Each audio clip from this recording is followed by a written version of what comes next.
Halo pecinta film Donghua. Kali ini Mimin akan bawain alur cerita film Renegade Immortal versi novelnya ya. Yang pasti Mimin ambil episode setingkat dari filmnya yang lagi tayang. Tanpa berlama-lama lagi, yuk langsung masuk ke alur ceritanya. Melanjutkan cerita dari episode sebelumnya ya. 10 tahun telah berlalu, sejak terakhir kali dia merasakan wilayah kekuasaannya. Wang Lin telah tinggal di jalan ini selama lebih dari 30 tahun. Dia telah menjadi tua. Rambutnya putih semua dan ada kerutan dalam dahinya. Ibu Danio meninggal karena kesedihan 7 tahun yang lalu. Saat itu Danio mengelola sendiri bengkel besi tersebut dan seperti ayahnya sebelumnya, ia menafkahi keluarganya, mencintai istrinya, dan terus mengajarkan keahliannya kepada putranya yang sedang tumbuh sehingga suatu hari nanti putranya dapat mengambil alih bengkel tersebut. Pemandangan ini hampir sama persis seperti saat Wang Lin pertama kali tiba, hanya orang-orangnya yang berubah. Namun kejadian ini tidak berlangsung lama. 3 tahun lalu, putra Danio yang bernama Xiao Niu menarik perhatian seorang kultivator pengembara dari Sekte Awan Putih dan diterima sebagai muridnya. Tahun itu, kultivator pengembara itu juga memberinya nama Wen Zuo. Wang Lin sama sekali tidak terkejut dengan Wen Zuo yang dibawa oleh kultivator pengembara dari Sekte Awan Putih. Wang Lin sudah menyadari bahwa Xiao Niu memiliki tubuh yang kuat untuk berkultivasi ketika dia masih sangat kecil. Wang Lin melakukan ini karena satu-satunya koneksi yang dimilikinya di seluruh ibu kota adalah dengan keluarga Danio. Oleh karena itu, Wang Lin memberi Xiao Niu banyak pil untuk mengubah tubuhnya dan inilah efeknya. Alhasil, bakat Xiao Niu pun semakin berkembang. Jadi tidak mengherankan jika ia menarik perhatian kultivator Sekte Awan Putih. Meskipun kultivator itu baru berada di tahap pembentukan inti, setelah Wang Lin mengamatinya, ia menemukan bahwa ia adalah orang yang baik. Sangat berbeda dengan guru Wang Lin sendiri, Sun Dasu. Oleh karena itu, Wang Lin tidak ikut campur dan membiarkannya terjadi begitu saja. Dia sudah melakukan yang terbaik untuk membantu. Mengenai bagaimana Wang Zuo di masa depan, itu bukan lagi urusannya. Setelah Xiao Niu pergi, Danio memperkerjakan beberapa pekerja. Tetapi sebenarnya, hal ini telah melanggar aturan ayahnya. Menurut ayahnya, apa yang mereka jual adalah keterampilan mereka. Jika orang lain mempelajari keterampilan itu, bukankah mereka sedang mengambil batu untuk menghancurkan kaki mereka sendiri? Namun Danio tampaknya tidak mendengarkan kata-kata ayahnya. Su Tao juga telah berubah dari seorang pria parubaya menjadi seorang pria tua dengan sedikit uban di rambutnya. Jabatannya saat ini telah meroket dari 10 tahun yang lalu. Dia sekarang menjadi kansel raja. Ini bukan raja dari masa lalu, tetapi pangeran. Setelah pangeran menjadi raja, upeti yang diberikannya tidak berkurang, malah semakin bertambah. Setiap tahun, ia secara pribadi akan datang dan bersujud kepada Wang Lin, sama sekali tidak menghiraukan kedudukannya. Selama bertahun-tahun ini, Wang Lin mulai benar-benar mengagumi sang pangeran. Bagaimanapun, dia adalah seorang raja di dunia fana. Untuk dapat menundukkan kepalanya seperti itu, membutuhkan banyak tekad. Mungkin karena dia telah mengalami banyak hal, dan menyadari bahwa ada orang yang dapat membunuhnya hanya dengan satu jarinya, dan tidak ada seorang pun yang peduli. Salah satu alasan dia begitu hormat pada Wang Lin adalah untuk menarik Wang Lin ke sisinya, sehingga dia bisa menjalani kehidupan yang damai. Pada saat ini musim dingin melanda. Salju turun dengan lebat. Selama lebih dari 30 tahun Wang Lin tinggal di sini, dia belum pernah melihat salju setebal ini sebelumnya. Salju ini sangat aneh. Sejak salju mulai turun, Wang Lin segera menyadari bahwa di salju itu ada jejak niat membunuh. Niat membunuh ini sangat samar, tetapi harus dikatakan bahwa salju ini menutupi seluruh aliansi 4 sekte. Jadi niat membunuh ini hampir mengerikan. Alasan mengapa suhu turun begitu cepat adalah karena niat membunuh ini. Salju ini tidak berasal dari awan, tetapi muncul dari udara tipis di langit. Bagaimana mungkin ada awan yang cukup besar untuk menutupi seluruh aliansi 4 sekte? Pada hari ketiga turunnya salju aneh ini, 9 pilar di ibu kota terbelah dua oleh petir dari langit. Para pembudidaya di dalamnya bahkan tidak sempat melarikan diri karena mereka terbunuh oleh petir tersebut. Saat itu terjadi, setiap pilar seperti ini di kota-kota lain di seluruh aliansi 4 sekte dihancurkan oleh petir dari langit. Tak lama kemudian, selain salju yang turun dari langit, potongan-potongan batu giok yang tak terhitung jumlahnya terbang keluar dari sudut-sudut timur, selatan, barat, dan utara negara itu. Meskipun potongan-potongan batu giok ini sangat cepat, saat mereka bertemu dengan seorang kultivator akademi, mereka akan terjatuh ke tangan mereka. Salah satu batu giok itu terbang kembali ke Wang Lin. Setelah dia melambaikan tangannya, meskipun batu giok itu sudah melewatinya, batu giok itu masih terbang langsung ke tangannya. Wang Lin memegang batu giok itu di tangannya dan mengamatinya, lalu mendengar suara suram berkata, "Semua kultivator di dalam aliansi 4 sekte bersiap untuk berperang. Keempat sekte, sekte tinta air, Sekte Awan Putih, Sekte Kayu Hijau, dan Sekte Jiwa Hitam memanggil semua kultivator untuk berkumpul. Jika tidak hadir, resikonya ditanggung sendiri.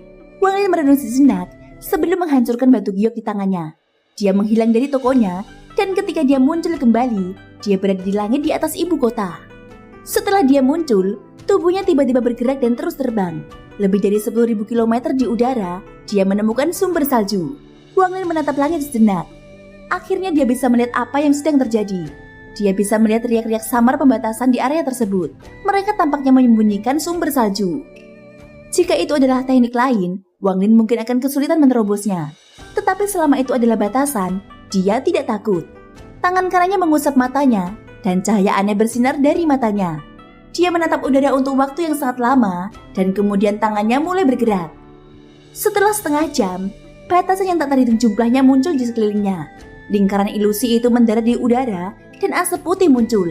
Seolah-olah es mencair. Lambat laun, langit yang kosong dipenuhi asap putih. Setelah asap putih menghilang, kebenaran pun terungkap. Wang Lin memperhatikan dengan seksama dan ekspresinya langsung berubah. Dia melihat retakan besar, selebar 1.000 kaki, di langit di atas ibu kota. Salju terus-menerus keluar dari retakan itu.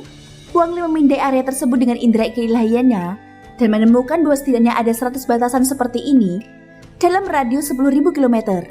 Menurut perhitungan Wang Lin, pasti ada banyak celah seperti ini di langit aliansi 4 sekte. Yang juga mengejutkannya adalah bahwa retakan ini tampaknya memiliki kekuatan untuk menyedot akal ilahi. Ketika akal ilahinya melewatinya, dia segera menyadarinya. Beruntungnya indera keilahiannya sangat kuat, sehingga dia dapat dengan mudah melepaskan diri. Wang Lin kembali ke toko. Ia punya firasat bahwa sesuatu yang buruk akan terjadi. Dan ketika ia melihat keretakan itu, firasat itu menjadi semakin kuat. Ia merenung sebentar. Ini adalah wilayah aliansi 4 sekte. Jadi ia tidak perlu khawatir sama sekali, karena akan ada kultivator yang lebih kuat darinya yang akan mengatasinya. Akan tetapi, keretakan di langit itu masih menyelimuti hati Wang Lin bagaikan awan gelap. Tepat pada saat ini ekspresi Wang Lin berubah saat dia melihat ke arah pintu. Setelah beberapa saat, dia mendengar ketukan dari luar. Ketukan ini sepertinya memiliki irama tertentu. Wang Lin melambaikan tangannya dan pintu terbuka tanpa suara. Sosok tinggi mengenakan mantel hujan masuk. Orang ini tertutup lapisan tipis salju. Ia tidak mengatakan sepatah kata pun saat masuk. Wang Lin menatap orang itu dan berkata, "Kita belum bertemu selama lebih dari 10 tahun. Rekan kultivator terlihat sama." Orang itu tertawa. Ia melepaskan jubahnya, memperlihatkan wajahnya yang sangat berwibawa. Telinganya adalah bagian yang paling mencolok dari dirinya.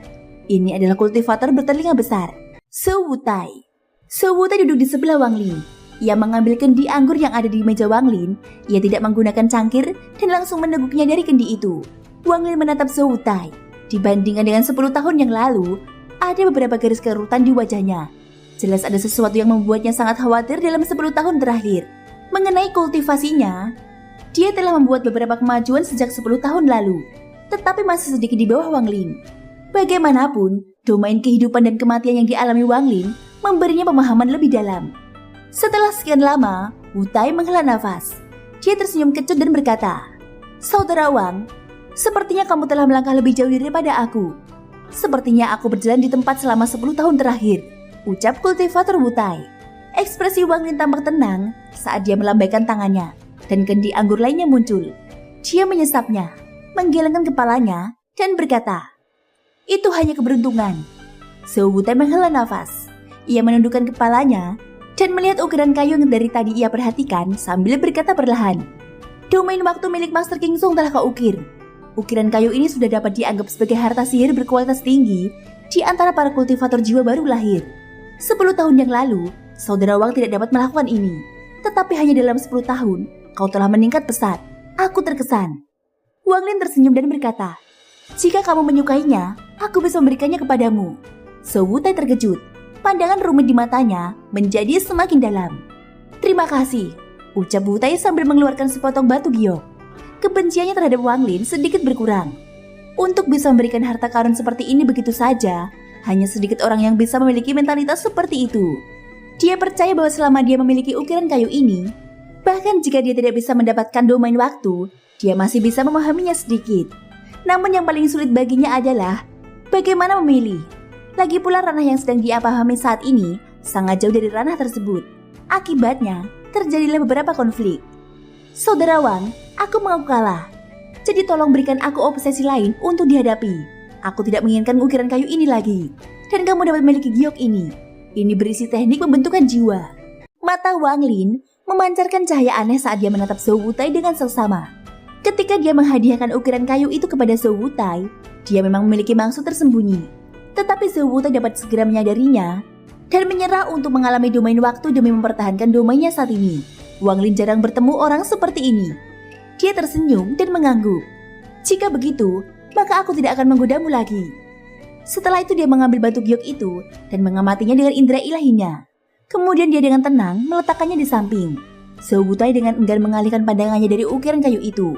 Wajahnya menjadi gelap saat dia berkata, "Saudara Wang, apakah kamu melihat sesuatu yang aneh pada salju ini?"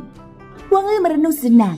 Ia melihat kendi anggur di tangannya dan berkata, "Salju ini tidak alami."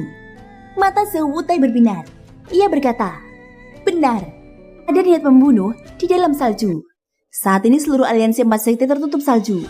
Jadi niat membunuh ini sangat kuat." Ekspresi Wang Lin masih sama. Seolah-olah semua ini tidak ada hubungannya dengan dirinya. Dia hanya mendengarkan dengan tenang. Zhou Wutai menatap Wang Lin dan melanjutkan, "Beberapa senior dari aliansi 4 sekte telah keluar untuk memeriksa. 10.000 km di atas langit, mereka menemukan celah transfer satu arah dari para kultivator Suyu yang tersembunyi oleh batasan." Ucap Wutai. Para kultivator Suyu. Ini adalah pertama kalinya Wang Lin mendengar hal ini. Zhou Wutai menarik nafas dalam-dalam dan berkata, "Suyu adalah negara kultivasi tingkat 4 lainnya. Mereka berada di perbatasan utara benua. Daerah itu tertutup oleh es, dan salju dan kultivasi mereka seringkali terkait dengan itu juga. Jadi setiap kali Suyu menyerang negara lain, mereka menggunakan celah satu arah ini untuk menutupi negara itu dengan salju terlebih dahulu dan kemudian menyerang." Setelah Zhou Wutai selesai berbicara, dia melambaikan tangan kanannya dan pintu toko terbuka. Dia mengulurkan tangan dan mengambil bola salju. Kemudian tangan kirinya membentuk segel dan bola api muncul, melepaskan gelombang panas. "Saudara Wang, tolong lihat." Sambil berbicara, ia menekan bola salju dan bola api itu bersama-sama. Api itu sedikit meredup, lalu padam sementara saljunya tidak mencair sama sekali. Wang Lin langsung terkejut karena ini bukan sesuatu yang ia duga. Salju ini tidak bisa dicairkan. Begitu seluruh wilayah aliansi 4 sekte tertutup salju ini hingga membentuk dataran, saat itulah Suyu akan menyerang. Suara Zhou Wutai menjadi semakin gelap. Wang Lin merenung, namun tidak berbicara. "Saudara Wang, saya di sini hari ini mewakili aliansi 4 sekte untuk mengundang Anda bergabung dengan kami. Dengan kultivasi Anda, begitu Anda bergabung, kekuatan aliansi 4 sekte akan meningkat pesat." Wang Lin menatapnya dan berkata perlahan, "Aku hanya seorang kultivator jiwa baru lahir yang rendah.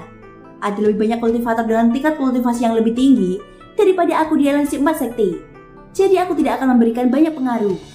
Zhou Wutai tersenyum tipis. Ia menggelengkan kepalanya dan berkata, "Saudara Wang, jangan meremehkan dirimu sendiri.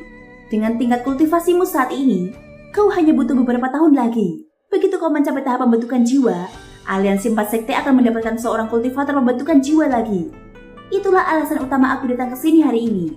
Wang Lin merenung sejenak, lalu tiba-tiba bertanya, "Mengapa para kultivator Suyu memulai perang dengan aliansi 4 sekte?" Thank you guys sudah mendengarkan ceritaku sampai akhir. Ikutin terus kelanjutan episode-episode berikutnya ya. Semoga hari kalian menyenangkan. Sampai jumpa dan bye-bye.